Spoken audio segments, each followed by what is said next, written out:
Banyak orang barat kini mulai merasa miris melihat kondisi negaranya sendiri. Di balik kemajuan teknologi dan kebebasan individu, muncul kegelisahan tentang kemerosotan moral, terutama terkait nilai, keluarga, dan pola asuh generasi muda. You don't raise your children the way we do. I mean, a 9-year-old boy in Gaza is more of a man than a 25-year-old in America. You prolong adolescence to an absurd degree. You don't prioritize maturity, but at the same time, you sexualize your children very early. I mean, you've got like third graders twerking, and singing explicit song lyrics, and then you put that on social media for everyone to see.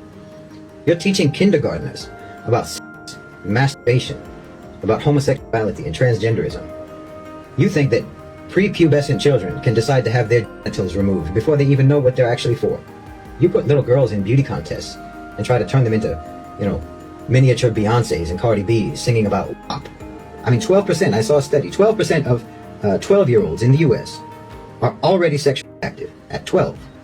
Now, 6.5% of them had actually already engaged in anal sex by the age of 12.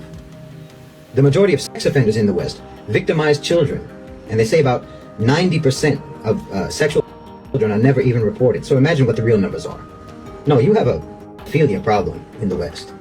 And no matter how much you wish you could, you can't shift that over to us. We're not going to help you justify your sickness. Dalam video tersebut, seorang pria barat mempertanyakan arah pola asuh di negara-negara barat, khususnya Amerika. Di Indonesia, meski tak luput dari masalah, anak-anak umumnya masih diperlakukan sebagai anak-anak, seperti diajarkan sopan santun, batasan, tanggung jawab, serta rasa hormat terhadap keluarga. Konsep belum pantas dan belum waktunya masih dijaga. Perbedaan ini membuat banyak bule bertanya, apakah Barat sedang kehilangan arah? Di Barat, nilai ketuhanan tak lagi menjadi fondasi moral. Standar benar dan salah menjadi relatif, dan manusia lebih tunduk pada keinginan pribadi. Yang diagungkan bukan lagi Tuhan, melainkan ego, hiburan, dan kesenangan sesaat. Why is there a moral decay in America? I'll offer two answers. One is God was removed from the hearts of men and from society. I was surprised when I was in LA. I was outside the Jimmy Kimmel building, and inscribed in huge block letters into the granite, it says, Freemasonry builds temples amongst nations and in the hearts of men.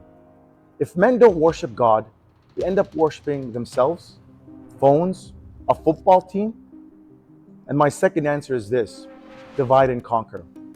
Families have been divided, and therefore the individuals of that family have been conquered. When children are not raised by their parents, they end up being raised by others who do not have their best interest at heart.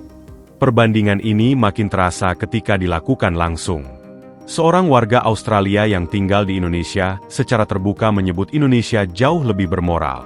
Ia menilai Indonesia lebih konservatif, tertib secara sosial, dan berorientasi pada keluarga. Why Indonesia is better than Australia? I am Australian, so I would know, and I'm currently in Indonesia, so I would know both sides.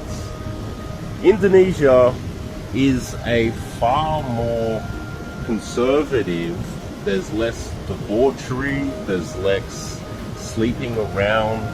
The divorce rate is lower in Indonesia. When people get into a relationship, they often have a relatively solid, secure relationship, get married, have kids, and they stick together for a long time. Whereas in my country, debauchery is running rampant.